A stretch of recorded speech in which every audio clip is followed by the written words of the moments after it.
تحت الكساء.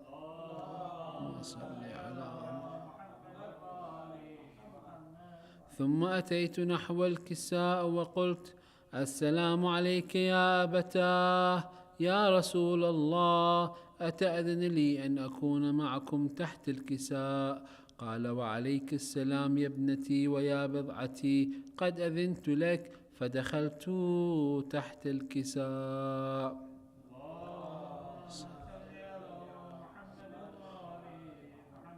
فلما اكتملنا جميعا تحت الكساء، أخذ أبي رسول الله صلى الله عليه وآله بطرف الكساء وأومى بيده اليمنى إلى السماء وقال: اللهم إن هؤلاء أهل بيتي وخاصتي وحامتي، لحمهم لحمي ودمهم دمي، يؤلمني ما يؤلمهم ويحزنني ما يحزنهم. أنا حرب لمن حاربهم، وسلم لمن سالمهم، وعدو لمن عاداهم، ومحب لمن أحبهم. إنهم مني وأنا منهم، فاجعل صلواتك وبركاتك ورحمتك وغفرانك ورضوانك علي وعليهم، وأذهب عنهم الرجس وطهرهم تطهيرا.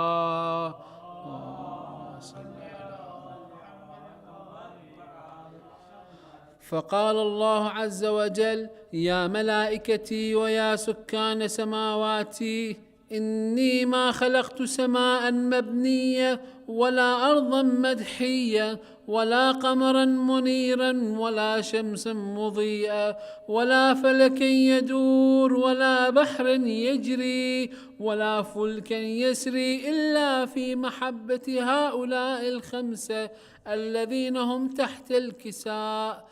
فقال الأمين جبرائيل: يا رب، ومن تحت الكساء؟ فقال عز وجل: هم أهل بيت النبوة ومعدن الرسالة، هم فاطمة وأبوها وبعلها وبنوها. فقال جبرائيل: يا رب، أتأذن لي أن أهبط إلى الأرض لأكون معهم سادسا؟ فقال الله: نعم، قد أذنت لك.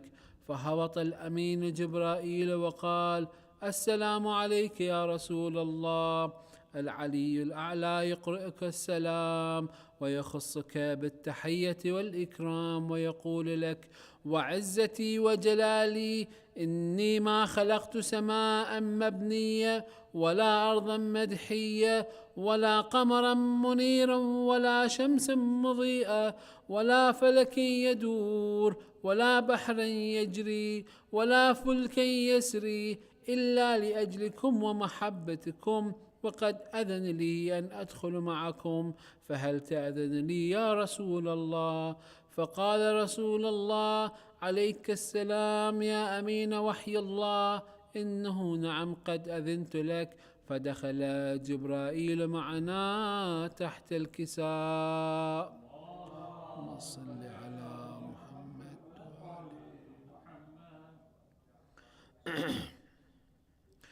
فقال لأبي: إن الله قد أوحى إليكم يقول: إنما يريد الله ليذهب عنكم الرجس أهل البيت ويطهركم تطهيرا. اللهم صل على محمد. فقال علي لأبي: يا رسول الله، أخبرني ما لجلوسنا هذا تحت الكساء من الفضل عند الله. فقال النبي صلى الله عليه وآله: والذي بعثني بالحق نبيا واصطفاني بالرسالة نجيا، ما ذكر خبرنا هذا في محفل من محافل أهل الأرض وفيه جمع من شيعتنا ومحبينا إلا ونزلت عليهم الرحمة وحفت بهم الملائكة واستغفرت لهم إلى أن يتفرقوا. فقال علي عليه السلام: إذن والله فزنا وفازت شيعتنا ورب الكعبة. فقال أبي رسول الله صلى الله عليه وآله: يا علي، والذي بعثني بالحق نبيا واصطفاني بالرسالة نجيا، ما ذكر خبرنا هذا في محفل من محافل أهل الأرض، وفيه جمع من شيعتنا ومحبينا، وفيه مهمومون إلا وفرج الله همه، ولا مغمومون إلا وكشف الله غمه، ولا طالب حاجة إلا وقضى الله حاجته. فقال علي عليه السلام: إذن والله فزنا وسعدنا، وكذلك شيعتنا فازوا وسعدوا في الدنيا والآخرة، ورب الكعبة صلوات الله.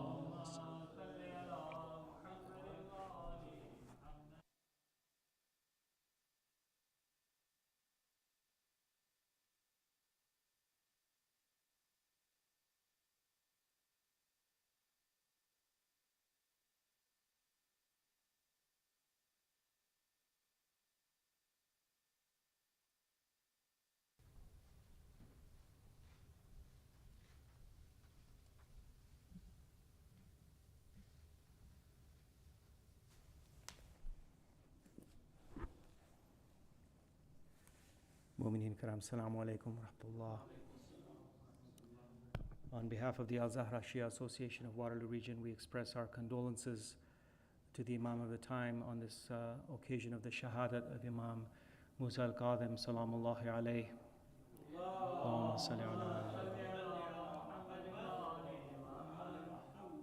ala. We wish to continue the program's proceedings tonight with recitation of Salam and Marsiyah, beginning with Brother Ghayur Haider, inshallah. Bar Muhammad wa Ali Muhammad salawat.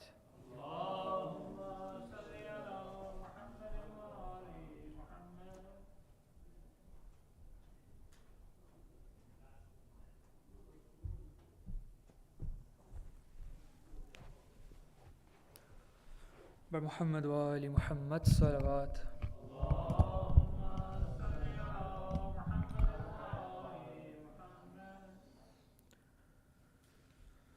دم توڑتے ہیں خاک پہ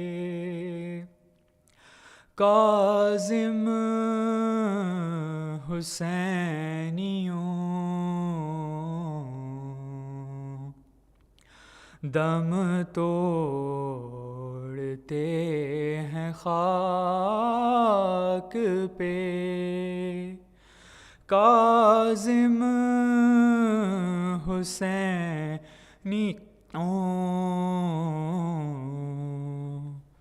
برپا ہے اہل بیت میں ماتم حسینیوں، برپا ہے اہل بیت میں ماتم حسینیوں، جی بھر کے ظالموں نے ستایا امام کو، ہارون نے ہے زہر دیا، ہائے امام کو، سیسا بھی ہائے گرم پلایا امام کو، دم توڑتے ہیں خاک پہ کاظم حسینیوں، برپا ہے اہل اہل بیت میں ماتم حسینیوں، کاظم کو ہائے چین سے جینے نہیں دیا، زہر ستم دے دیا، تڑپنے نہیں دیا، وقت اخیر پانی بھی کسی نے نہیں دیا، دم توڑتے ہیں خاک پہ، اب ہو گئے یتیم رضائے غریب ہائے، بے غسل بے کفن ہیں امام غریب ہائے، میت رکھی ہوئی ہے پل کے قریب ہائے، دم توڑتے ہیں خاک پہ، میت رکھی ہوئی ہے، نہیں شور و شین ہے، لاشیں کے گرد بس یہی زہرا کے بین ہیں، مثل حسین یہ بھی میرا دل کا چین ہے، دم توڑتے ہیں خاک پہ، کاظم حسینیوں، برپا ہے اہل بیت میں ماتم حسینیوں، صلوات۔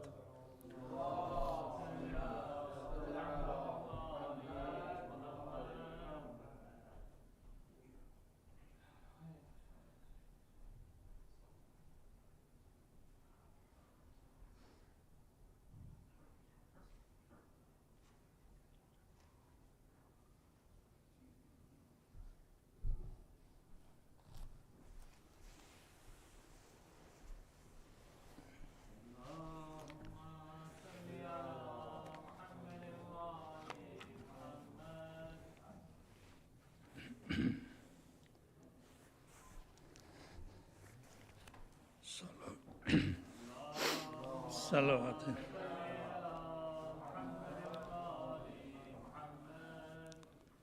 کیوں کر جدا ہوا سر سرور نہ بھولنا، غم شاہدی کا اے دل مضطر نہ بھولنا،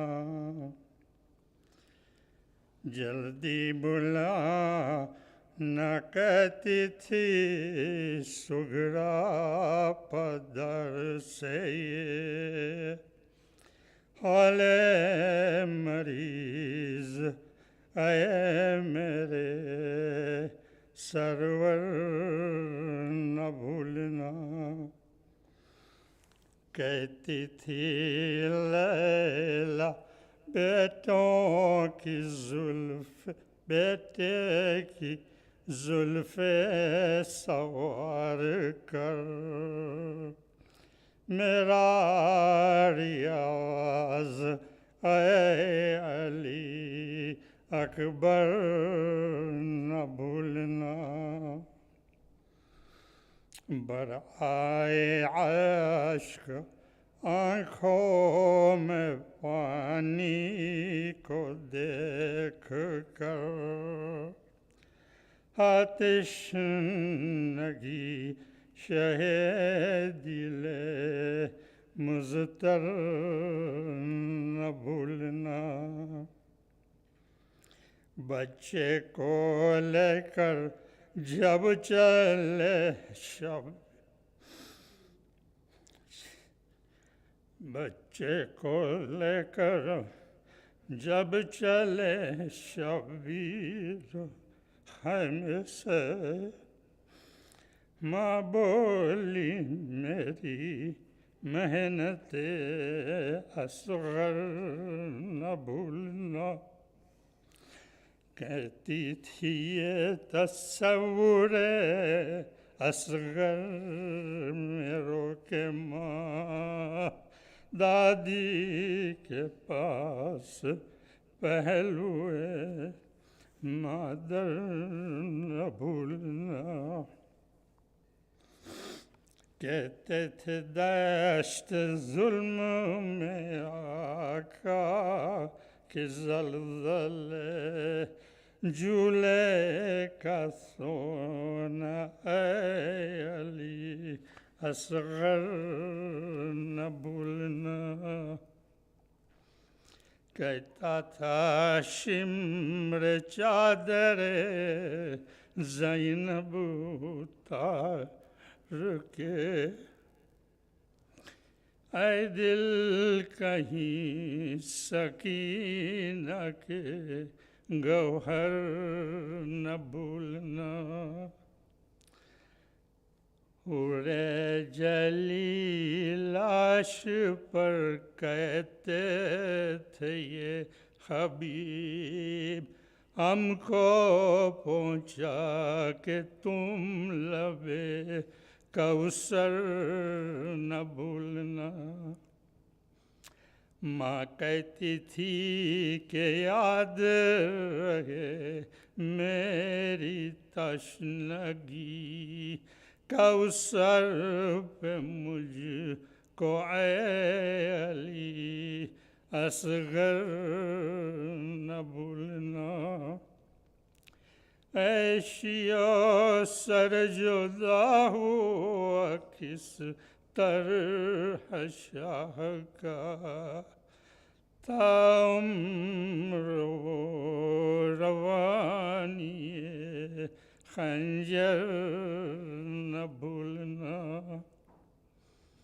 کہتا تھا ابن سعد کے تربت کو کھود کر اے شمر کاٹنا سر اصغر نہ بھولنا. صلوات.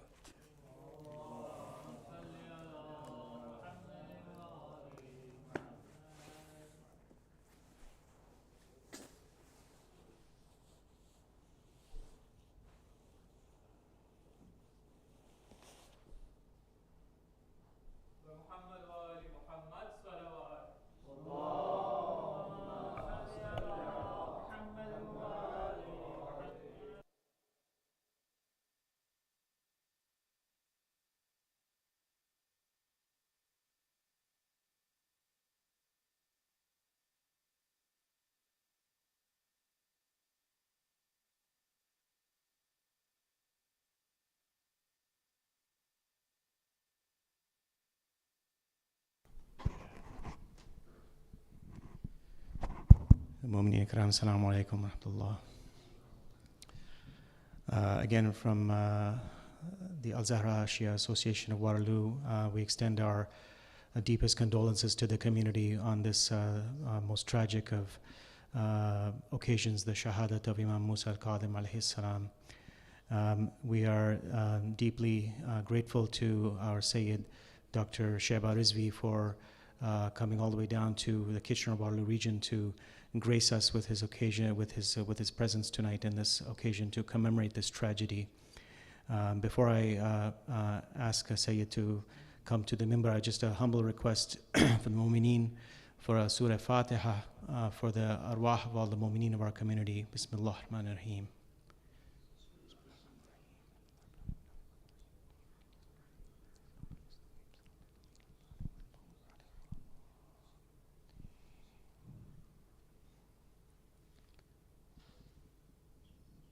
So please welcome Sayyid to the minbar with the loudest of your salawat. Ala Muhammad wa Ali Muhammad.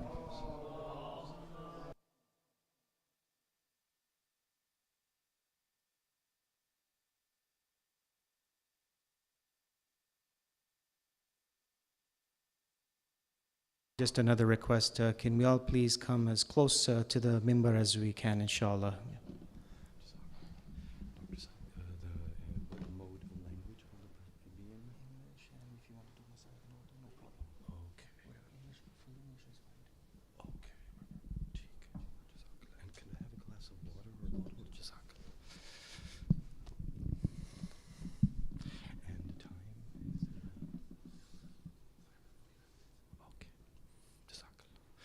أعوذ بالله من الشيطان اللعين الرجيم بسم الله الرحمن الرحيم الحمد لله على ما أنعم وله الشكر على ما ألهم والثناء بما قدم من عموم نعمة ابتداها وسبوغ العين نصداها وتمام منن أولاها جمعني الحصاء عددها ونعن الجزاء مدها وتفاوت عن الإدراك أبدها وندبهم لاستزادتها بالشكر لاتصالها واستحمد إلى الخلائق بإجزالها وثناء بالندب إلى أمثالها ثم الصلاة والسلام على أشرف الأنبياء والمرسلين خير المبشرين والمنذرين شفيع ذنوبنا وطبيب نفوسنا وحبيب قلوبنا سيدنا ومولانا أبي القاسم محمد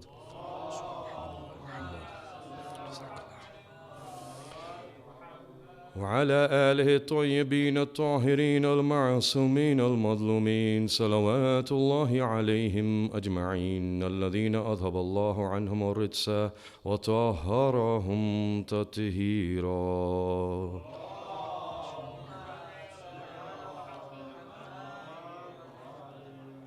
ولعنة الله على أعدائهم أجمعين أما بعد قال الله عز وجل في القرآن الكريم بسم الله الرحمن الرحيم قل أرأيتم إن أصبح ماؤكم غورا فمن يأتيكم بماء معين صلوات اللهم صل على محمد وآل محمد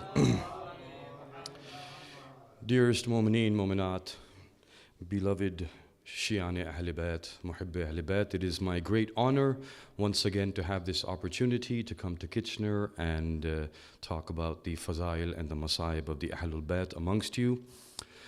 The center is quite magnificent. I missed the inauguration. I had a commitment far east. I was not able to reach here in time, and I am sorry for that, for indeed I see a very nice effort by the Mu'mineen here.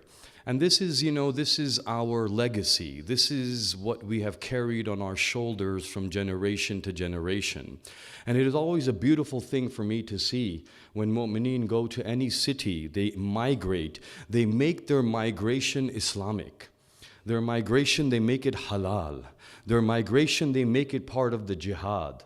Their migration, they make it the message of the Imam, the guidance of the Imam, the message of Karbala. Because when a moment goes to a land and they say there is no alam here, they say we will put the alam of Abbas here. When they say there is no farsh-e-azah for Imam Hussein, we will establish the farsh-e-azah here. None here have heard the name of Hussein. None cry for Hussein. We will spread the message. Do you not see that you have become part of the dua of Fatima al-Zahra, Salamullah alayha? Ek salawat पढ़ दीजिए मोहम्मद वाले मोहम्मद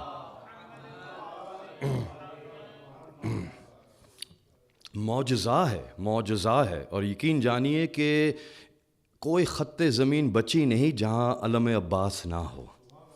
वो अलम जो नहर से मौला वापस ले के आए थे खून में डूबा हुआ, अब वो हर कोने कोने चप्पे चप्पे पे मौजूद है। एक अजीब मौजज़ा है ये, यानी कि कहा कि तुम मेरा ज़िक्र करो तो मैं तुम्हारा ज़िक्र करूँगा।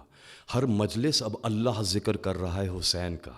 वो हुसैन जिसने सजदे में अल्लाह का ज़िक्र किया, अल्लाह ने हर मोमिन की ज़बान पे हुसैन हुसैन जारी कर दिया।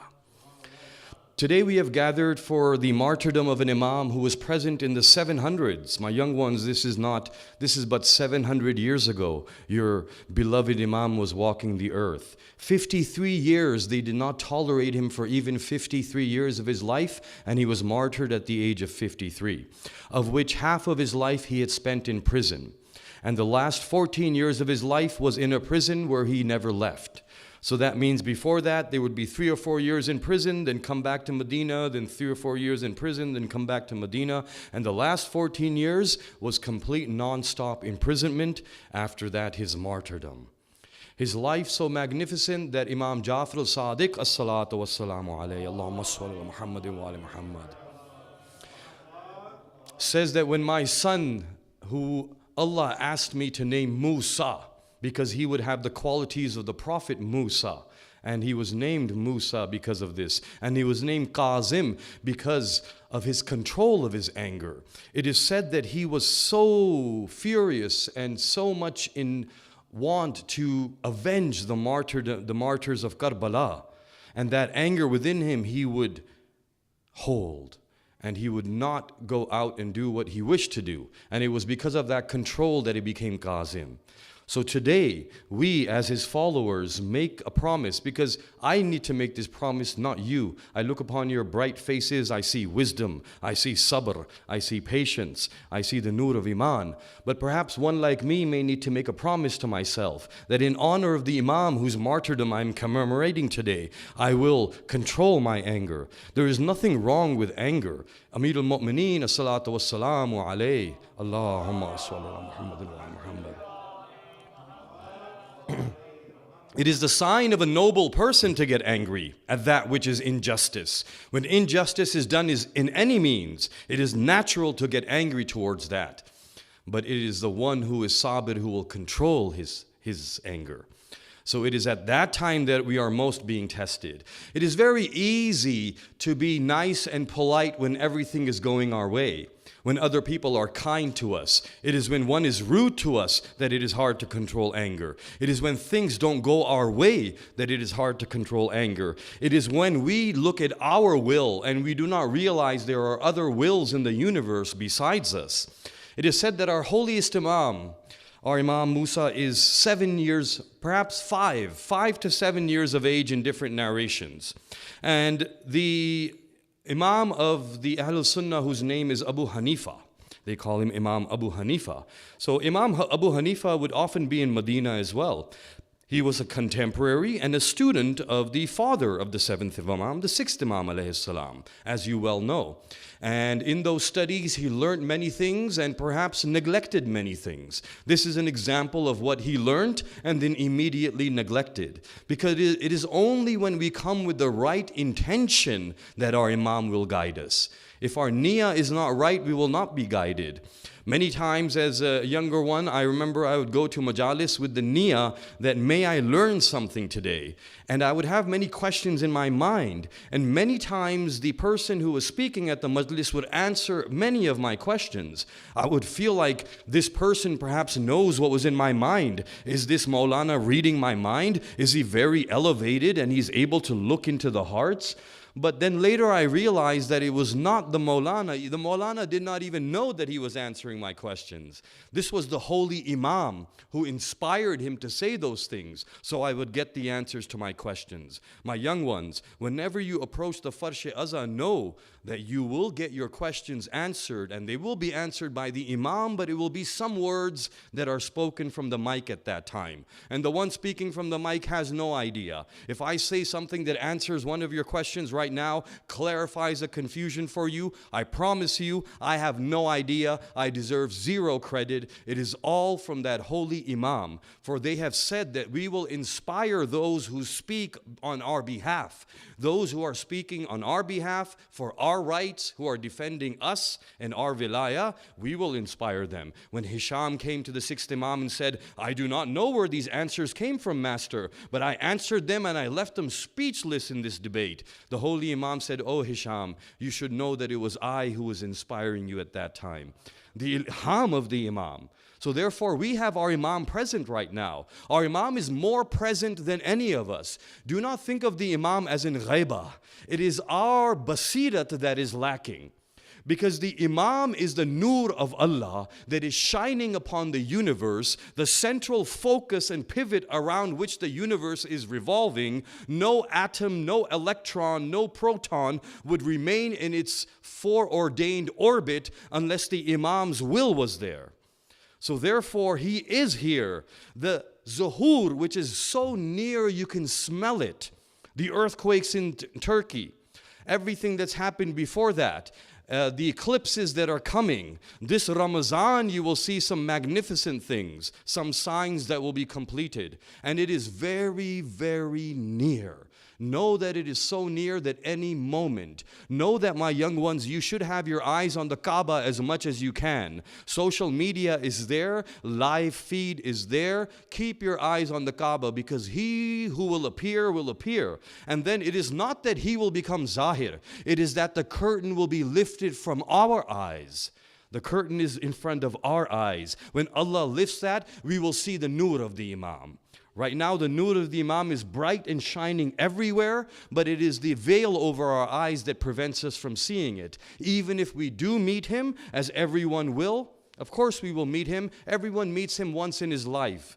You who have professed iman to him, you who renew your oath in Dua Ahad after Salatul Fajr every day. Do you think your Imam is not watching you? Does he not care about you? Is he not aware of what's happening with you? When a man wrote to our holy Imam at the time of Ghaibat-e-Sughra, he said that, "Oh Master," and this was when the Safir would bring the letters to the Imam. He wrote a letter to the Imam, "Oh Master, I am in great distress and calamity has befallen me. Is it possible for you to do dua for me so that I may be safe?" The Imam wrote back. The Safir brought the letter back to the Mu'min. He read the holy letter of the holy Imam. And the letter said, "Oh my follower, do you think that for any moment I have not known what is transpiring upon you? Do you think that for any moment I, your Imam, am not aware of the difficulty you are in? Do you think that there has ever been a moment when I have not been doing dua for you? And if I was not doing dua for you, your enemies would have crushed you years ago." Our Imam is always protecting us, always looking after us. It is but for us to see him. It is said that Abu Hanifa comes to the sixth Imam, the father of the seventh Imam, and says to him, "O Sadiq, Yabna Rasulullah." This was a strange title that they would always say. When you look at Harun speaking to Imam Musa, Yabna Rasulullah. When you look at Mamun speaking to Ali al-Rada, Yabna Rasulullah. When you look at Abu Hanifa speaking to Jafar al-Sadiq, Yabna Rasulullah. They admit they are the son of the Prophet, yet they do not follow them. They know who they are. They know their status. That is why some sins are unforgivable. After knowing the status of the Imam, you still choose to ignore him. After sitting in his class for years and saying afterwards, if I had not been in those classes for years, you still oppose his teachings. So he comes to the Imam and says, "Yabna Rasulullah." A very strange thing happens. And he says, "What?" he says, I have a question for you. What is the question? He says, the question is, I'm seeing different schools of thought. The 6th Imam, the 7th Imam, especially a great time of fitna. Many sects were forming. Ismailis and many other sects, Mutazallis, and many sects were forming at this time. And the challenge was for these Imams to, yes, they were being assassination attempts every year upon them. Every year there was some assassination attempt. They were surviving those. Their Shias were being persecuted by the tyrants of the time. They had to keep the unity among their Shias. They had to spread the guidance among the Shias, keep the faith in the true religion alive. At the same time, try and put out the fires of discord that were being caused by all these sects and divisions. So the Imam is asked this question. I have heard, says Abu Hanifa, and I have a question for you. The Imam says, wait, hold your question. Ask your question from my son. This is how the Aimma would say who the next door to Allah is. Who is the next Nurullah, Wajhullah, Babullah, Kitabullah, Ilmullah, Qudratullah, Sirrullah? And then he would say, here's my son. 5-year-old Imam comes in and he sits down and says, yes, Abu Hanifa, what is your question?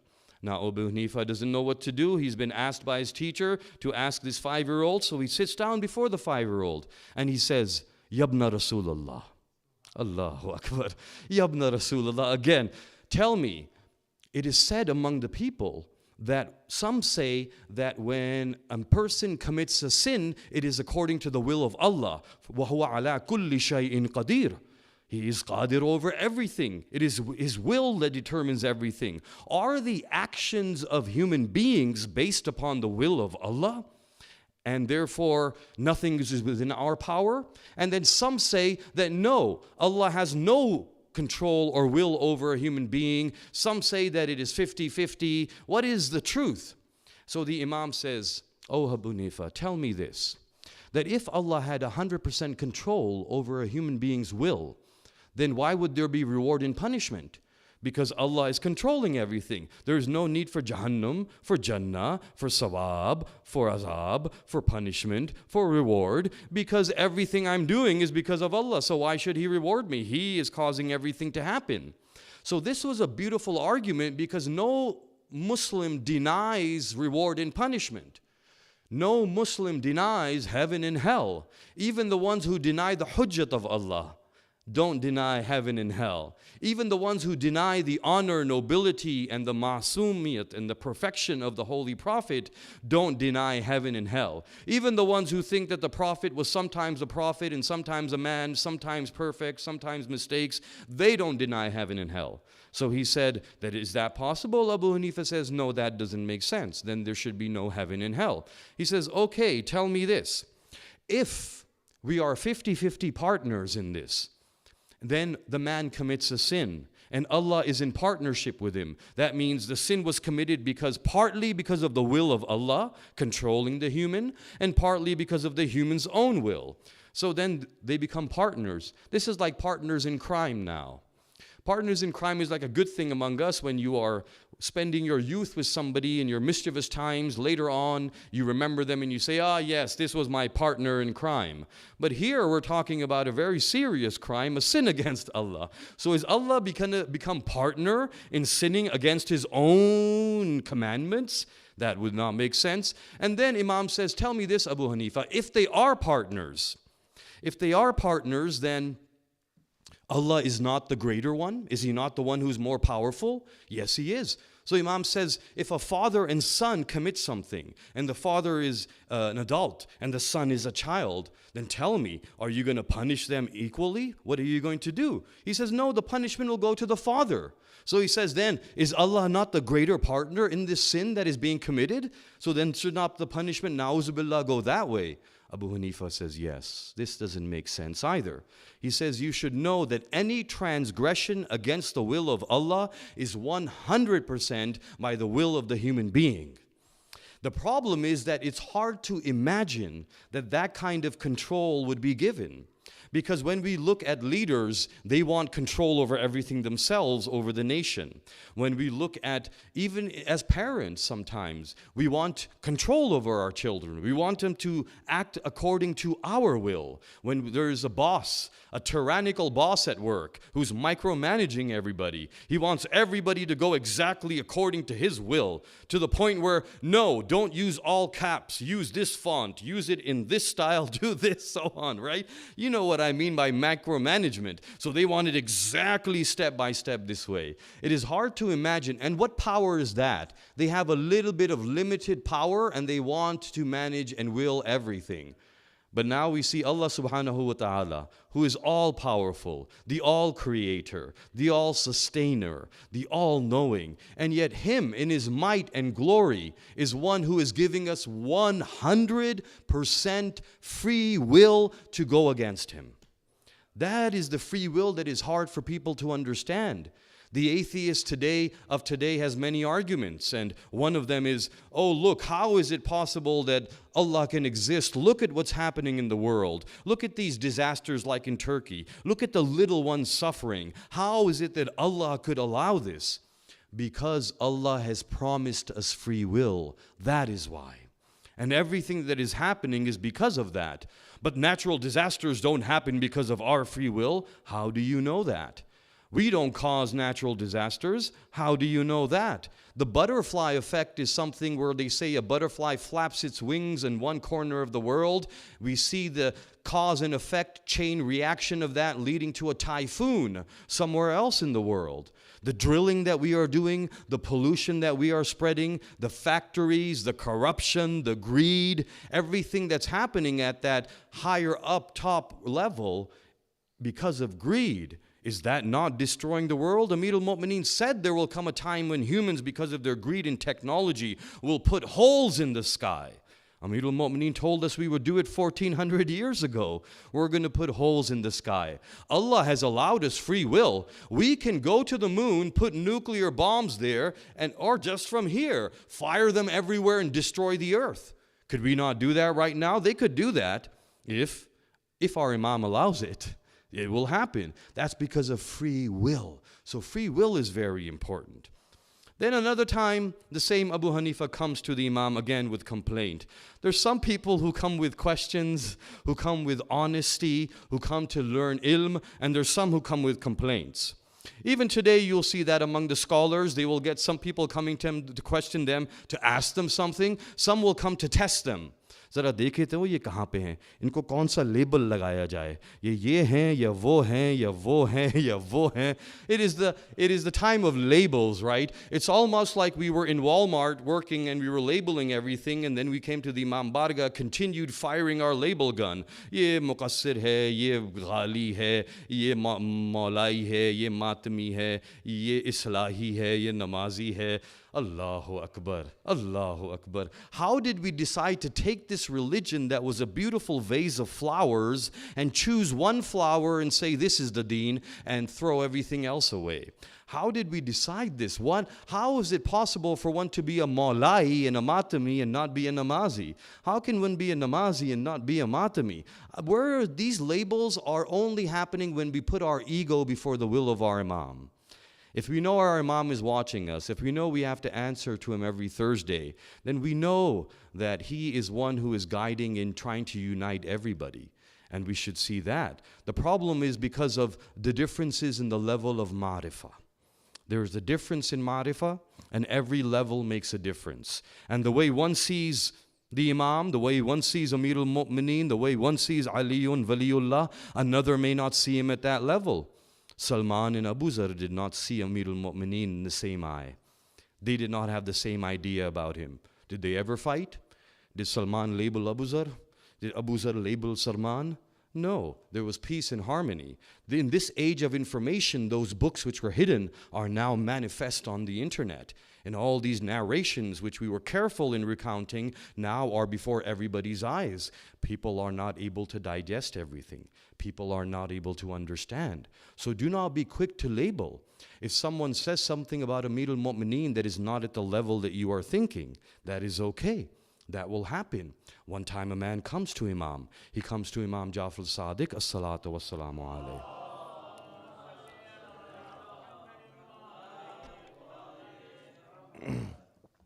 And he says to the Imam, although I'm trying to stay on the topic of our seventh Imam, but there are important messages that have to go across, and I'm coming to Kitchener after a while, I don't even know after how long. So there's a lot of pent-up messages that are going to go through here, but I will stay within the time that has been advised to me by Dr. Saab. So I assure you, I hopefully will not ruin the rest of your schedule. And so the man comes to the Imam and says, Mawla, लोग हैं जो आपको उस तरह से नहीं मानते जैसे हम मानते हैं. Oh Master, there are people who do not believe in you the way we believe in you. यही होता है ना, हमें देखो, हमारा ईमान देखो, ये देखो मुकस्सिर. And the Imam says, then what do you do with them? मौला हम उनसे मिलते ही नहीं हैं. I see this with my own eyes now. घर जाना छोड़ दिया, उनकी शादियों में जाना छोड़ दिया, उनसे रिश्ते करना छोड़ दिया, ला ताल्लुकी कर दी, ख़ानदान में division. Well, Master, we do not associate with them. Why don't you associate with them? They do not believe in you the way we do. Imam says, do you believe in Allah the way I do? Do you believe in Allah the way I do? Do you have the iman on Allah as I do?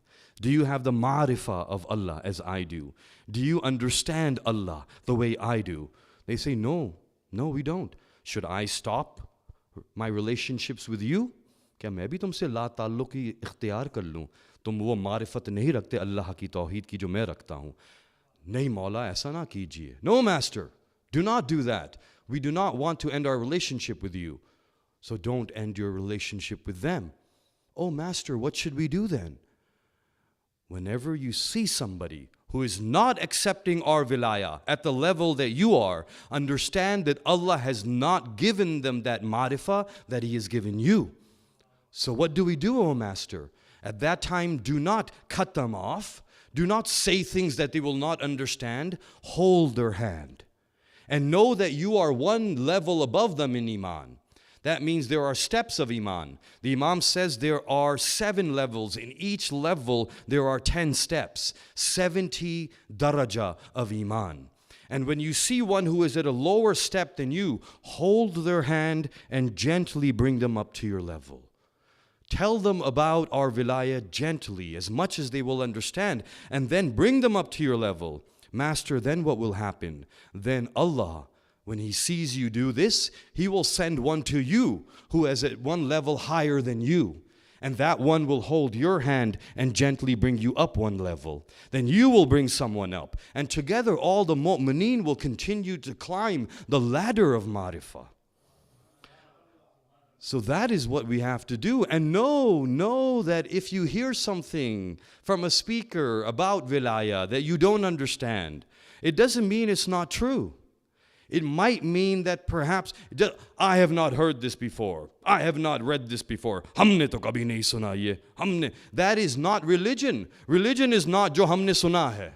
Religion is not limited jo humne suna hai. Humne to 1% bhi nahi suna abhi. Ek haraf, one letter has come about the marifah of Amirul Mu'mineen.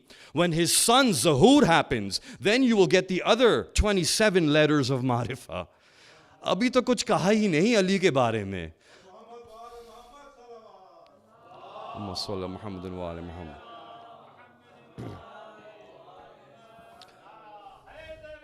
यार मैं कहता हूँ अपने नौजवानों से परेशान मत हो, मुसल्ले पे बैठो, नमाज पढ़ो, कहो बारे इलाहा मुझे ये फजीलत समझ में नहीं आई. रब्बे शरहली सदरी व यस्सिरली अमरी, मेरा सीना कुशादा कर दे, मेरे कल्ब को मुनव्वर कर दे ताकि इसमें नूर मारिफत विलाए अमीरुल मोमिनीन आ जाए. This is how we gain it. You will understand Ali when Allah guides you. And know that the marifah of Tawheed is through the marifah of Ali. And know that you will not learn about Allah until you learn about Ali. And you will never know anything because anything that comes in my mind is not Allah. It is only Ali. And therefore when we learn what Ali is, then we say, how great is that one to whom Ali is doing sajda. Therefore Allah is Akbar, but you must know the Kabir. When you know the Kabir, you will know the Akbar. And the more elevated the kabir is, the higher is the status of akbar. It is not great to say Allahu Akbar looking at a mountain. It is not great to Allah is greater than this mountain.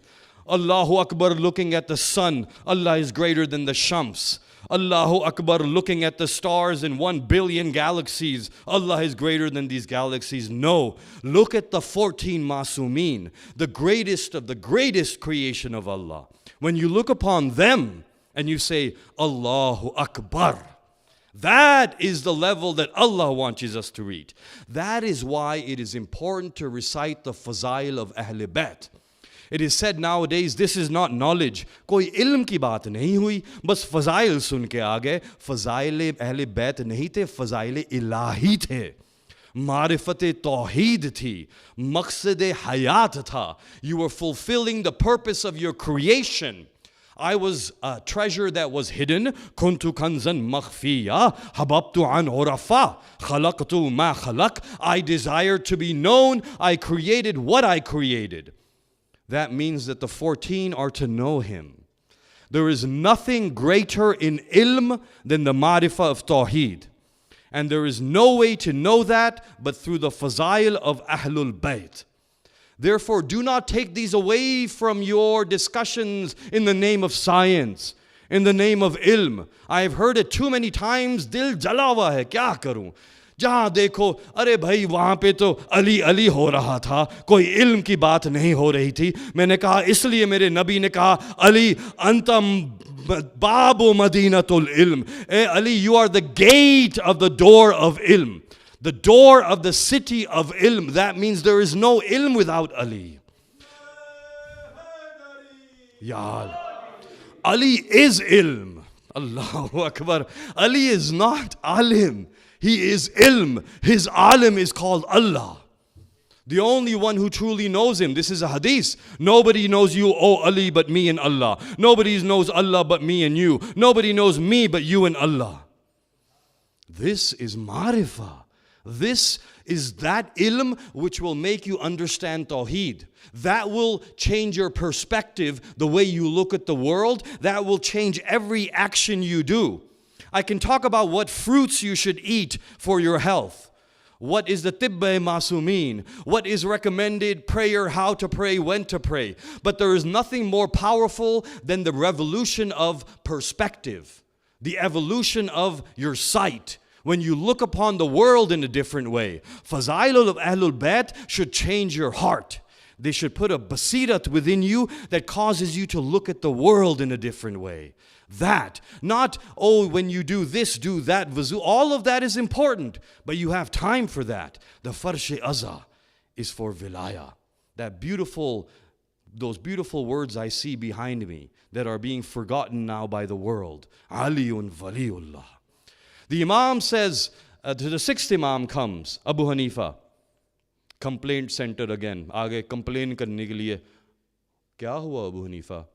Oh, Yabna Rasulullah, I saw your son, your 5-year-old in the Masjid in Nabwi. Yes, what happened?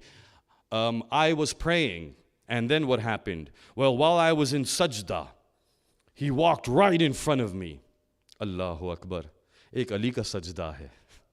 Ki तीर भी पैर से निकाल लो मालूम नहीं होता.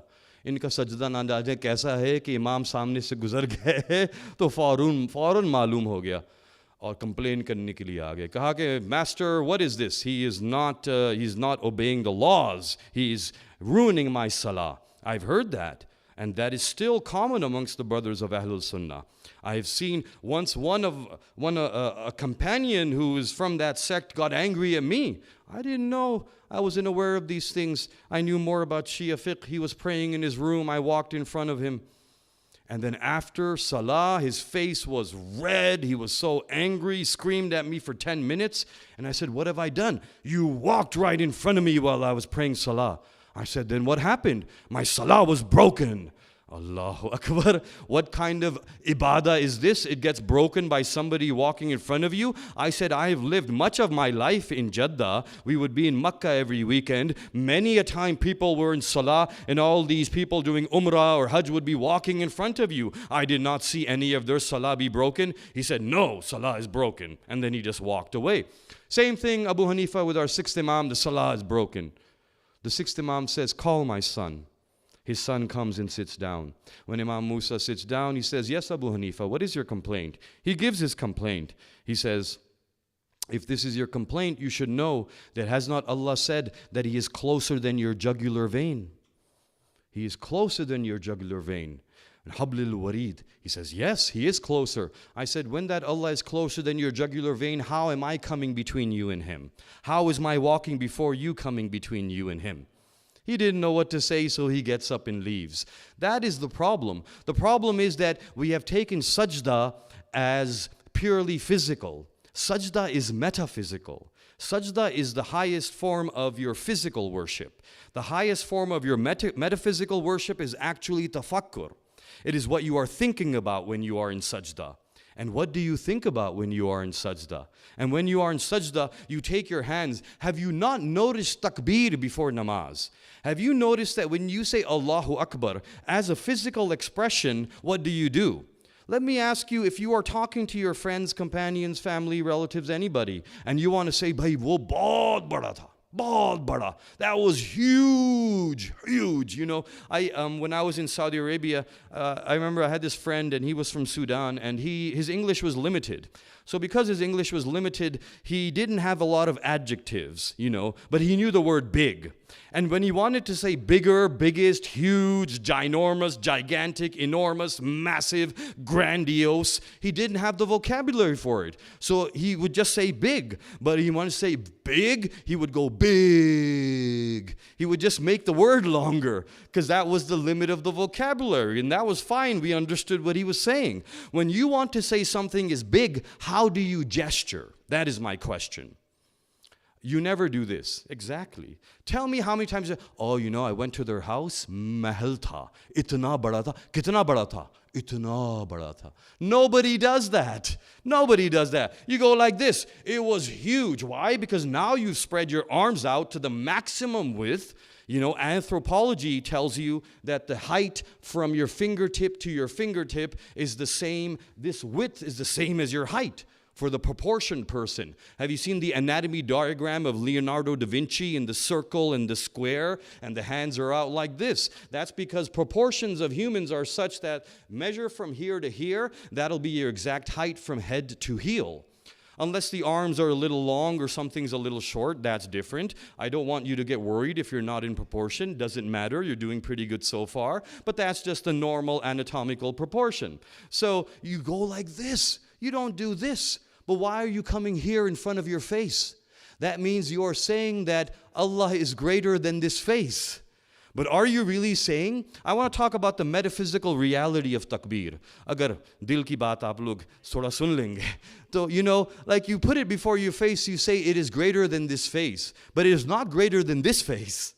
That means if I am standing in salah, I do not think when I put my hands here, Allah is greater than my face. Of course not. But this face that I have is because this is my main identity. When you look at a passport photo, if you give your photo for a passport, it's not going to be, you know, your shoulders, your hands, your arms, your eyes. It's going to be your face. Why is it your face? That's the main identifying feature. Jab Allah ne kaha ke maine chaha ke main pehchana jaun. That means Allah will also be recognized by a face. But Allah doesn't have a face.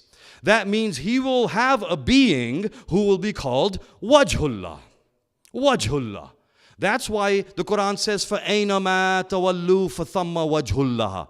Wherever you turn your face, you will see the face of Allah. That's why the Quran says that وَمَنْ أَحْسَنُ دِينًا مِمَّنْ أَسْلَمَ وَجْهَهُ لِلَّهِ. Whose deen is more ahsan than the one who takes his face and bows it before Allah. That means you are bowing it before the face of Allah. That means when your face recognizes the face of Allah, and the wajhullah is your imam. The Wajhullah is Ali. The Wajhullah is the Imam of your time. So when you are raising your hands and recognizing the magnificence of Wajhullah, the 14 Masumeen, and then you are saying Allahu Akbar, you are saying He is greater than Wajhullah. And that means Wajhullah, there is nothing greater than that but Allah. So that is why the height of your takbir is to recognize your Imam. And then you take that same face, the eyes that Allah allows you to see His Imam with, the hujjat of Allah, the ears that Allah allows you to listen to the kalam of the Imam and the ilm of the Imam with, the tongue that Allah allows you to say, Ashhadu an la ilaha illallah.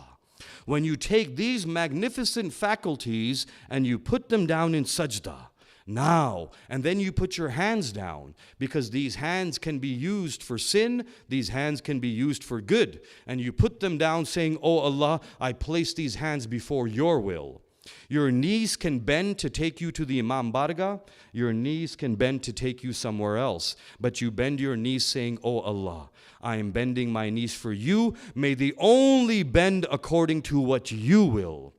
Your feet will carry you to the right or wrong place. You put your toes, your big toe on the floor to say, I submit. This is complete submission. The face, the hands, the knees, the toes. Complete submission, and nothing comes between you and Allah.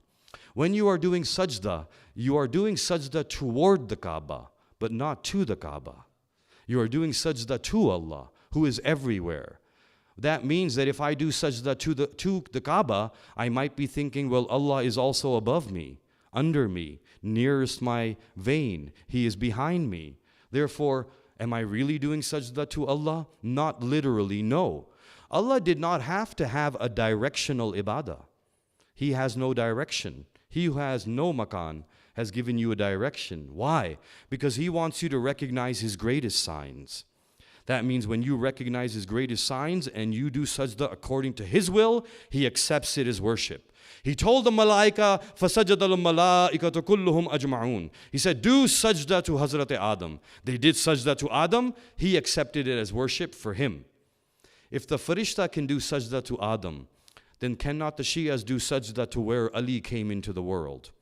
Can the Shias not do that? Is not Adam the one who got his prophethood because he believed in the vilayah of Amirul Mu'mineen?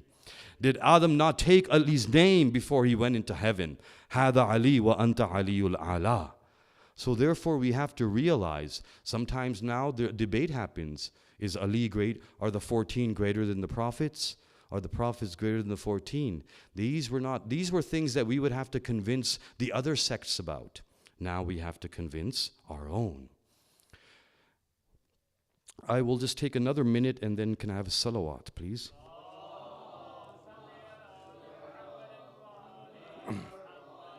Just to let you know, because I feel I might be tiring you out now with my non-stop verbiage, but Dr. Saab gave me an hour, but he also said you can take 45 minutes if you want, so I chose the option that is less of a burden upon your attention spans. So bas 1-2 minute aur phir masaib ke baab mein dakhil ho jayenge. Aaye Imam ke paas.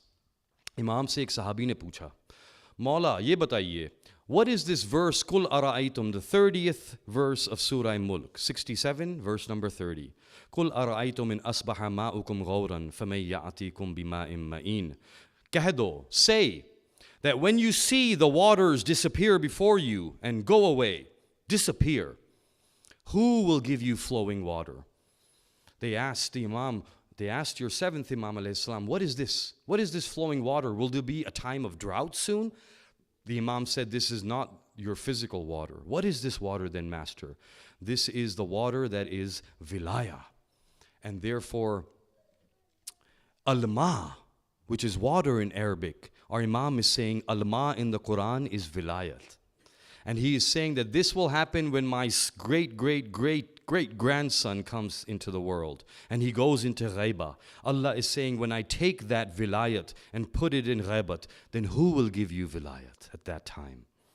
And therefore, at that time, we have to remain connected to our Imam. And the Imam says, no, the hardest thing will be at that time to believe in Zuhur, to believe in the Imam of your time, when there will be so many distractions before you, you must stay connected to him. And know that he who believes in our vilayah in the time of ghaibat, he will receive every day, the sabab of 1,000 martyrs of Badr and Uhud.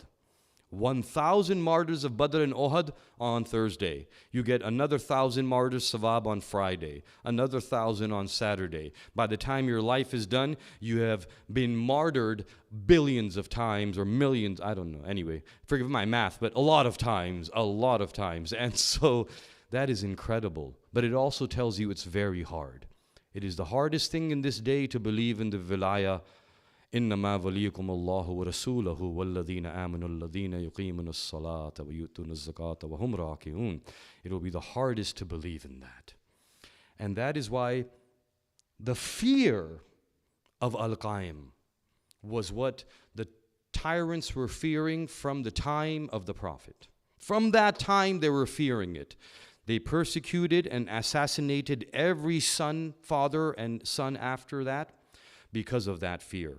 This Imam that we are commemorating today, 53 years, his son 55 years, his son 40 years, his son 25 years, his son 28 years.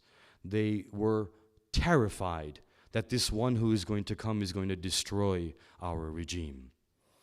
It is said that the Imam, when the time came for the last, jab aakhri shahadat, جب آخری زندان کا دور شروع ہونے والا تھا 14 سال کا جو دور تھا اس وقت جو ہے ہارون نے خوف کے مارے بھیجے کہ جاؤ سپاہی جاؤ لے کے آؤ موسیٰ کو پھر سے زندان میں رکھو بغداد فوراً لے کے آ جاؤ.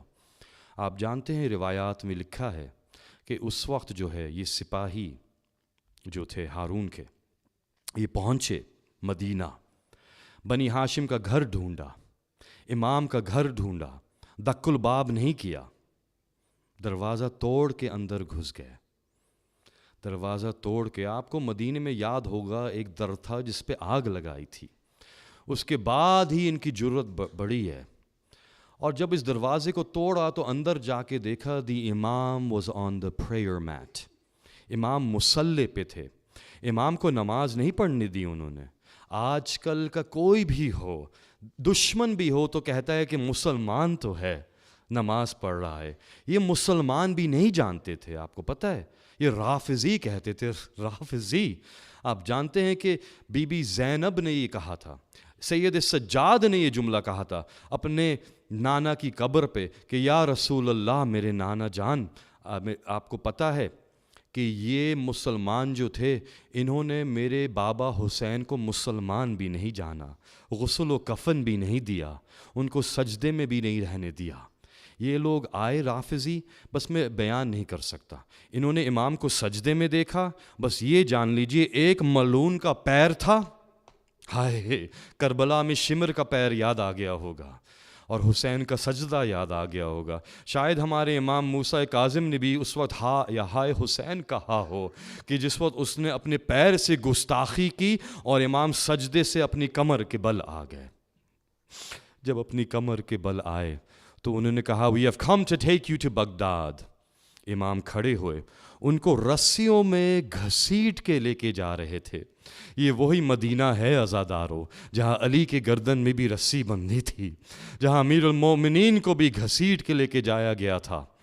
کہ جس وقت امام موسیٰ کو لے کے جا رہے تھے تو امام موسیٰ نے سپاہی سے کہا کہ اے سن, میں جانتا ہوں اتنا بھی وقت نہیں دیا کہ اپنے گھر والوں کو خدافظی کر لے.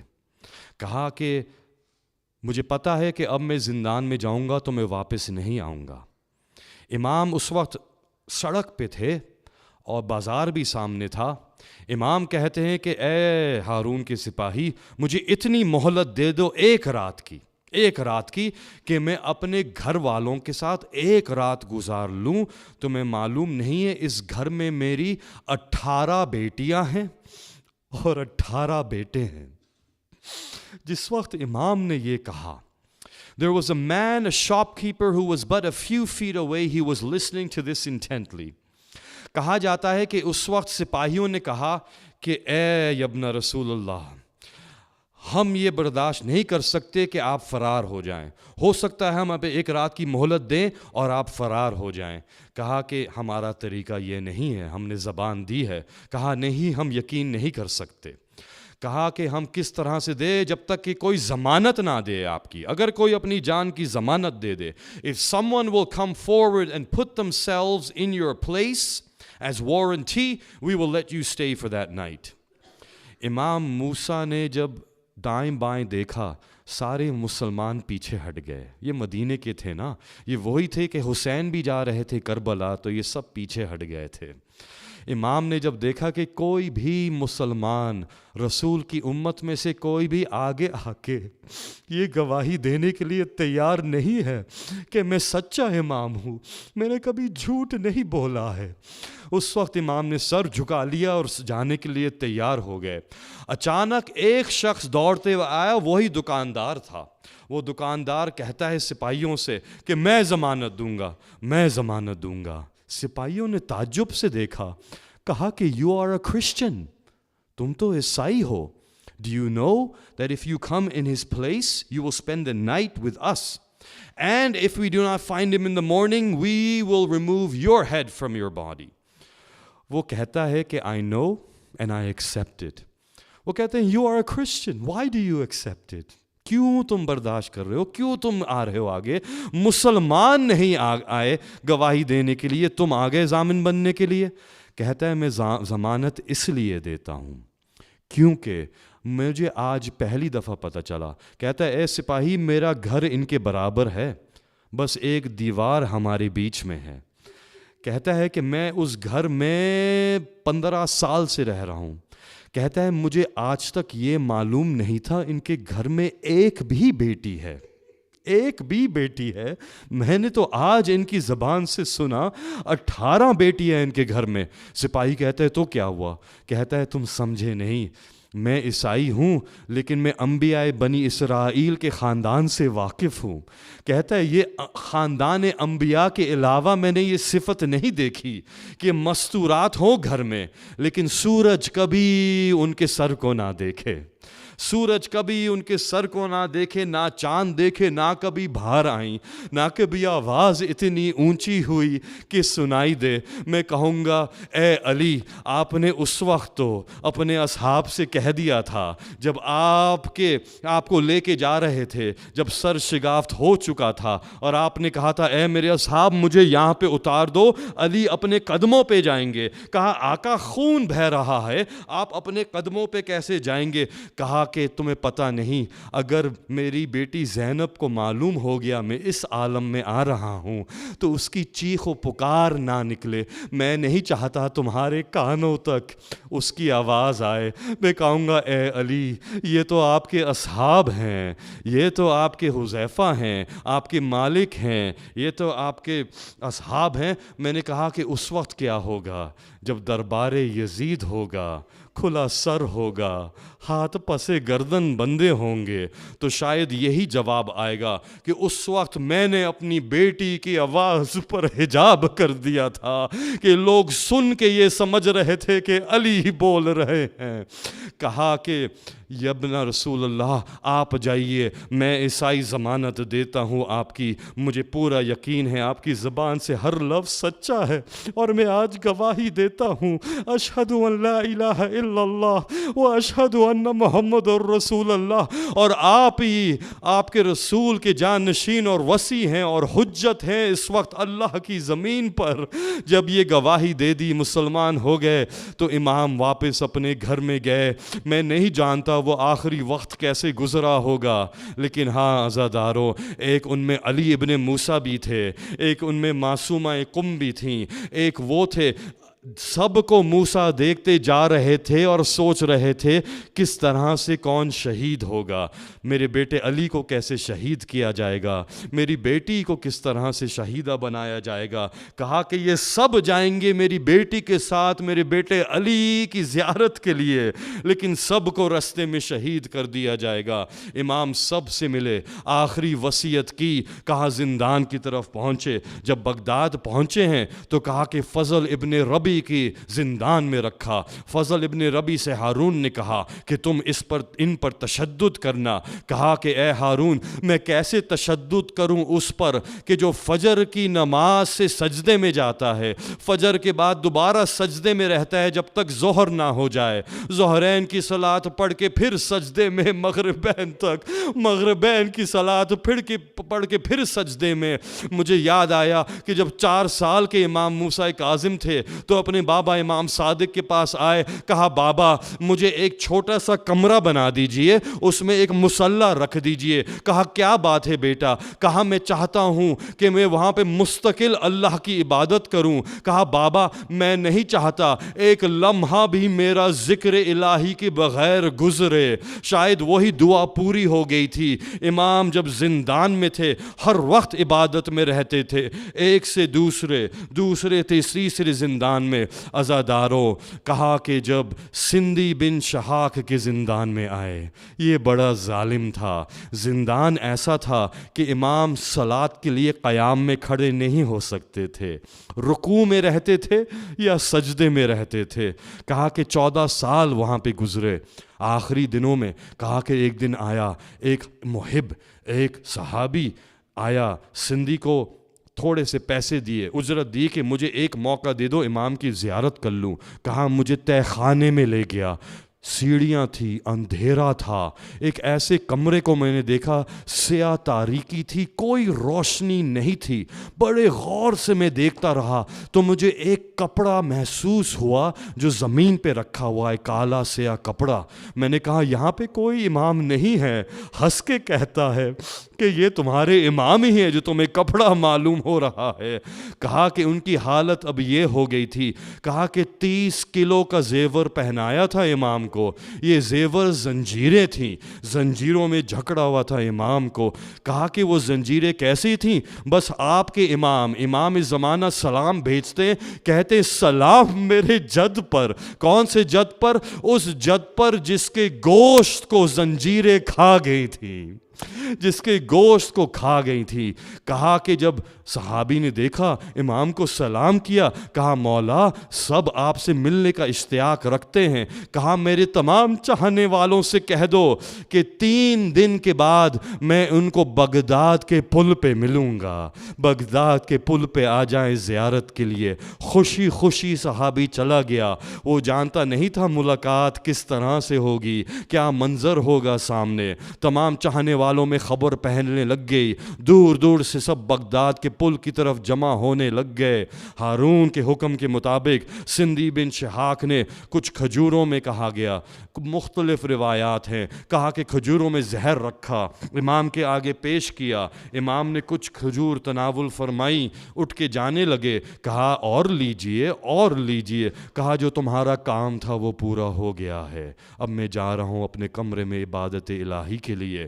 امام چلے گئے. اس کے بعد سندھی نے مختلف حکیموں کو بلایا, ان سے کہا کہ تم آ کے دیکھ لو, ہم نے ان پہ کوئی ظلم و تشدد نہیں کیا ہے, ان کی طبیعت خراب ہو رہی ہے.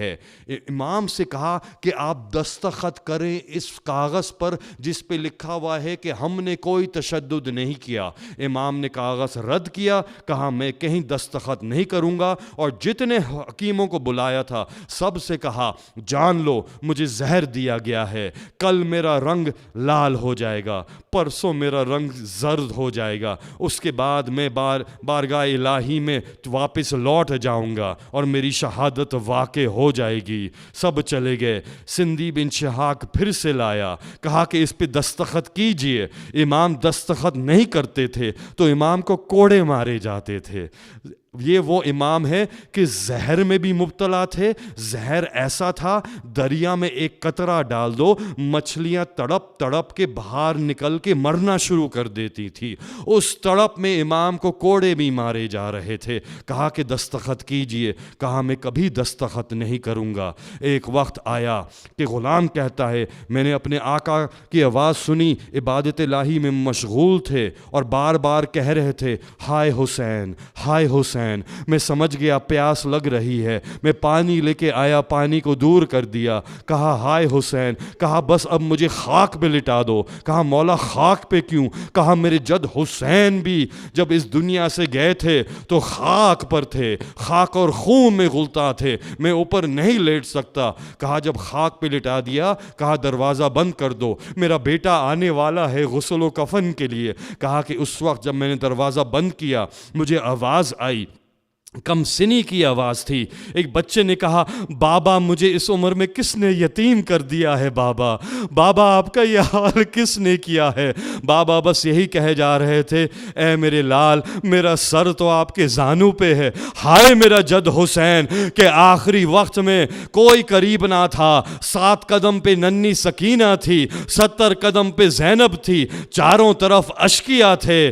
کہا کہ ہائے حسین کہہ کے جب امام موسیٰ کاظم نے دم توڑ دیا تو امام علی رضا کی گریہ بلند ہوئی. کہا کہ غسل و کفن کا اہتمام ہو گیا. اس کے بعد عزاداروں جب بلایا گیا تمام زندان کے لوگوں کو تو دیکھا کہ شہادت ہو گئی ہے. اس وقت تابوت میں رکھا. آپ جانتے ہیں تابوت میں اس عالم میں رکھا کہ زنجیریں ابھی بھی تھیں. یہ غسل و کفن ظاہری نہیں تھا, زنجیروں میں امام جکڑے ہوئے تھے. جب زنجیروں میں جکڑے ہوئے تھے تو ایک تابوت منگوایا گیا اور ہارون نے کہا کہ مزدوروں کو بلایا جائے. مزدور سے مراد ہے وہ لوگ جو بیٹھے ہوتے تھے, انتظار کرتے تھے کہ آج کی کوئی اجرت ملے تو ہم کوئی کام کر دیں. جس کے 18 بیٹے ہوں وہ مدینے میں ہیں اور یہاں پہ مزدور جو ہیں وہ تابوت اٹھا رہے ہیں. اعلان کرتے جا رہے تھے دنیا والوں دیکھ لو رافضیوں کو تابوت ہے.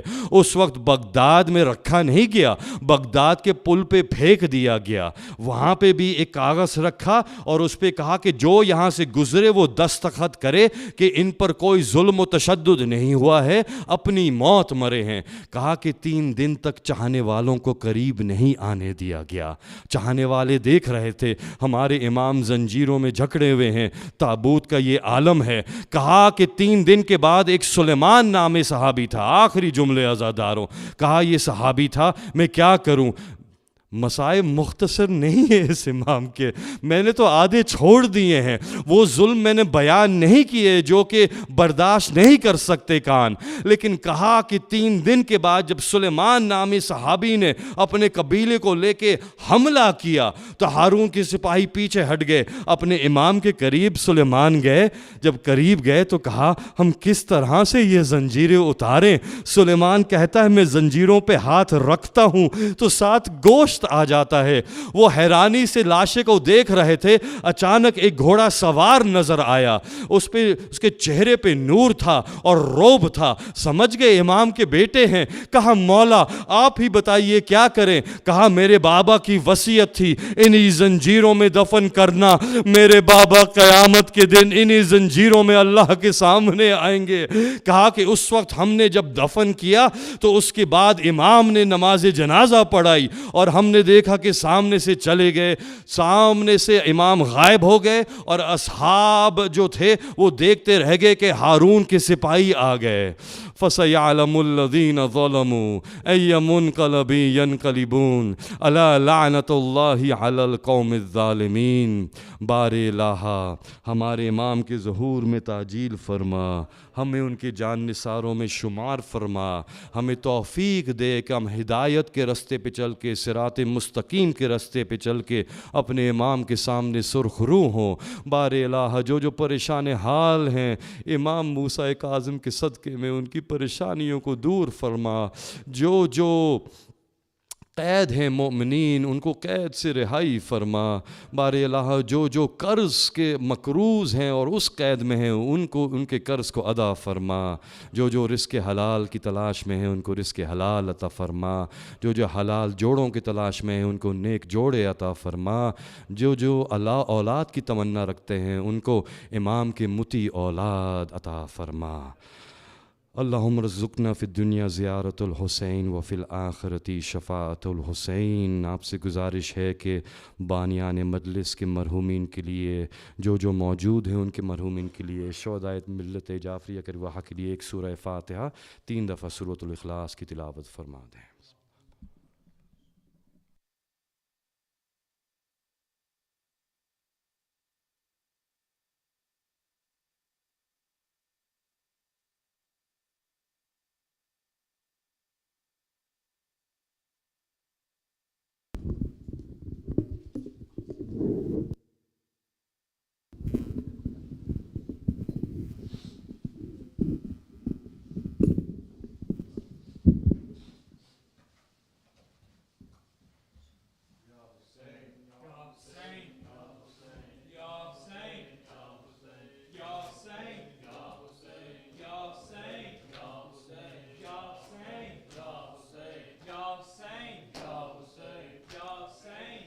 حسین. یار غیور تھوڑا سا نیچے, تھوڑا سا. یا حسین.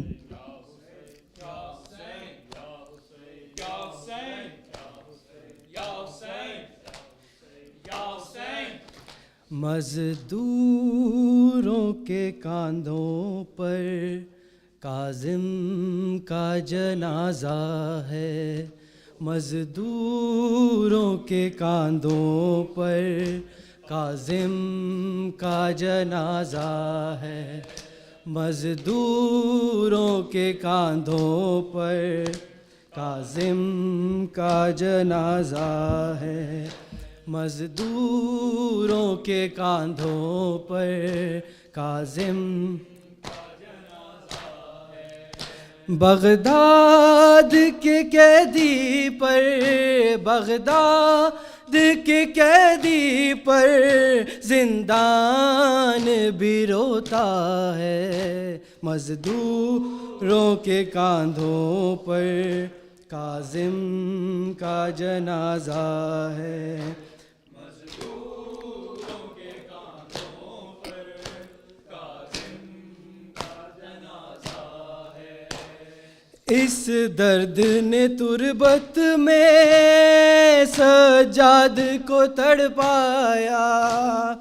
زندہ سے نکل کر بھی آزاد نہ ہو پایا. ہے پہلا جنازہ جو زنجیروں میں جکڑا ہے. مزدوروں کے کاندھوں پر کاظم کا جنازہ ہے. مزدوروں کے کاندھوں پر کاظم کا جنازہ ہے. زنجیروں کو تکتی ہے, شانوں کو ہلاتی ہے. میت کو کبھی اپنی گودی میں اٹھاتی ہے. ایک ہاتھ ہے پہلو پر, لگتا ہے یہ زہرا ہے. مزدوروں کے کاندھوں پر کاظم کا جنازہ ہے. مزدوروں کے کاندھوں پر کاظم کا جنازہ ہے. جو لوگ گزرتے ہیں آپس میں یہ کہتے ہیں, گھر والے تو یثرب میں اس قیدی کے رہتے ہیں. پھر اس کے جنازے پر یہ کون ضعیفہ ہے. مزدوروں کے کاندھوں پر قاسم کا جنازہ ہے. مزدوروں کے کاندھوں پر قاسم کا جنازہ ہے.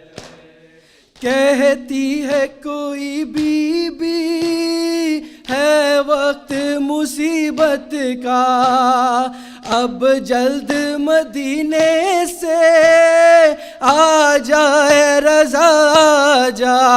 بے گور و کفن کب سے بیٹا تیرا بابا ہے. مزدوروں کے کاندھوں پر کاظم کا جنازہ ہے.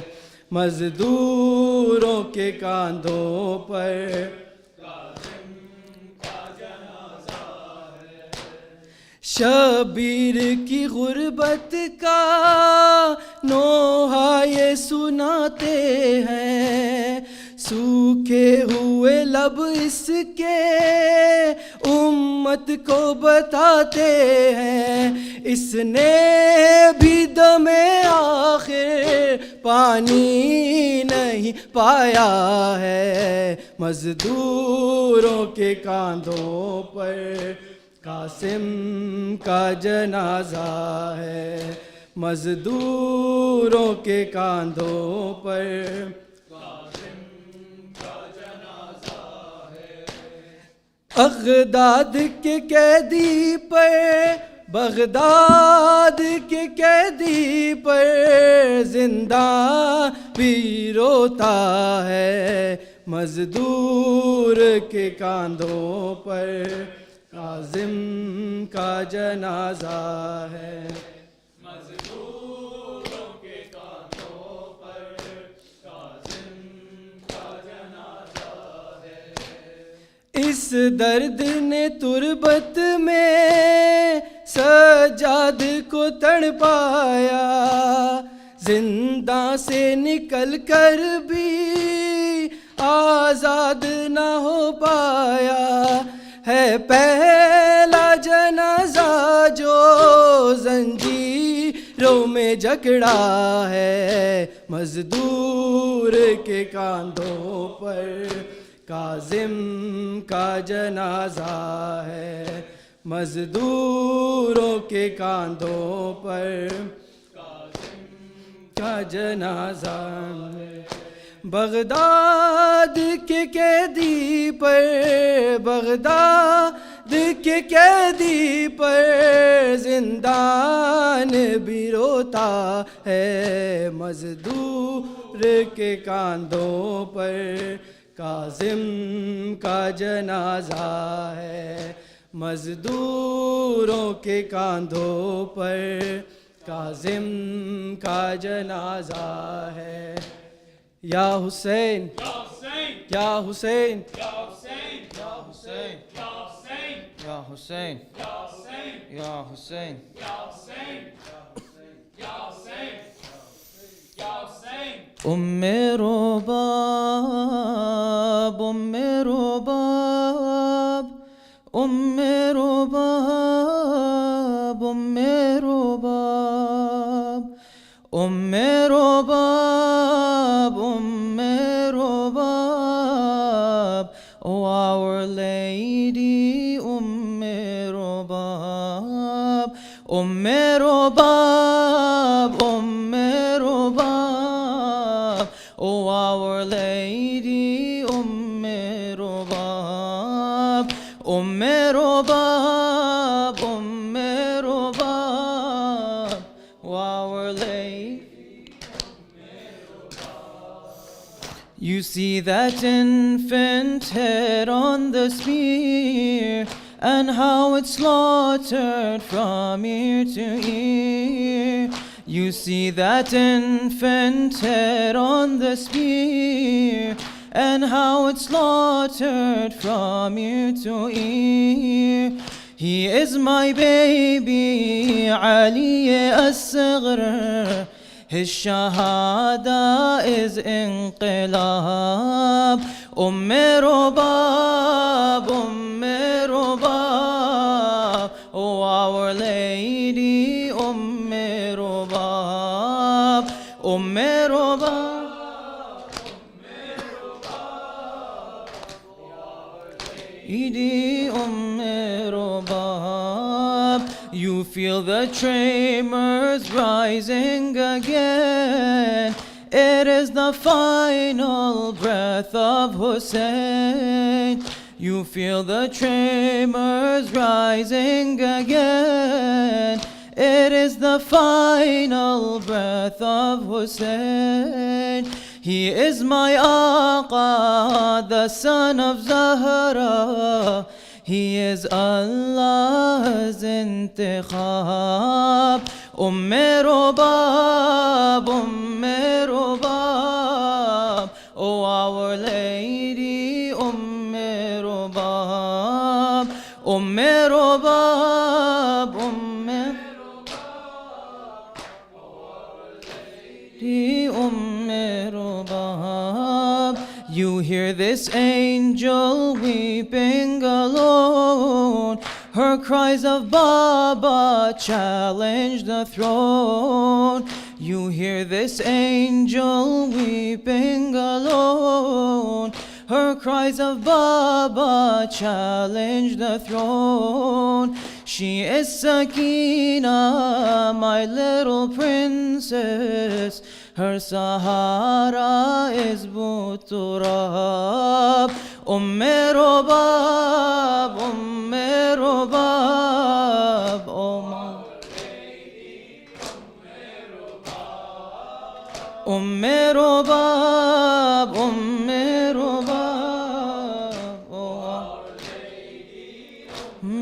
Rubab. Oh, not a single moment of calm from the streets of Kufa to Sham. Oh, not a single moment of calm from the streets of Kufa to Sham. Oh, can you see us, oh, our Shia, at the mercy of every mob? Rubab, Rubab, oh, Our Lady, Rubab, Rubab, Rubab, Our Lady, Rubab. You smell the fragrance of Mustafa in the tears of Zainul Ibad. You smell the fragrance of Mustafa in the tears of Zainul Ibad. With every manzil, with every moment, he is aging in his shabab. Rubab, Rubab, oh, Our Lady, Rubab, Rubab, Rubab, oh, Our Lady, Rubab. Ya Hussein, Ya Hussein, Ya Hussein, Ya Hussein, Ya Hussein, Ya Hussein, Ya Hussein, Ya Hussein, Ya Hussein, Ya Hussein. Muhammad wa Ali Muhammad salawat. Allahumma salli ala Muhammad wa ali Ziyarah of 7th Imam. السلام عليك يا نور الله في ظلمات الأرض. السلام عليك يا ولي الله. السلام عليك يا حجة الله. السلام عليك يا باب الله. أشهد أنك قد أقمت الصلاة وآتيت الزكاة وأمرت بالمعروف ونهيت عن المنكر وتلوت الكتاب حق تلاوته وجاهدت في الله حق جهاده وصبرت على الأذى في جنبه محتسبا وعبدته مخلصا حتى أتاك اليقين. أشهد أنك أولى بالله وبرسوله وأنك ابن رسول الله حقا. أبرأوا إلى الله من أعدائك وتقربوا إلى الله بموالاتك. أتيتك يا مولاي عارفا بحقك مواليا لأوليائك معاديا لأعدائك فاشفع لي عند ربك. السلام عليك يا رسول الله. السلام عليك يا أمير المؤمنين. السلام عليك يا فاطمة الزهراء. السلام عليك يا خديجة الكبرى. السلام عليك يا حسن المجتبى. السلام عليك يا أبا عبد الله الحسين. السلام عليكم يا أئمة الهدى علي بن الحسين ومحمد بن علي وجعفر بن محمد وموسى بن جعفر وعلي بن موسى ومحمد بن علي وعلي بن محمد والحسن بن علي. السلام عليك يا مولانا يا صاحب الرأس والزمان. السلام عليك يا خليفة الرحمن شريك القرآن كعبة الإيمان إمام الإنس والجان ورحمة الله وبركاته. اللهم صل على محمد وآل محمد. بسم الله الرحمن الرحيم. اللهم توليك وتتلبي الحسن دعواتك لي على عبائه في هذه الساعة كل ساعة وليا وحافظا وقادا وناصرا ودليلا وعينا حتى تسكنوا وبكاء التوبة وتمتعوا يا طويلة باسمك يا أرحم الراحمين. اللهم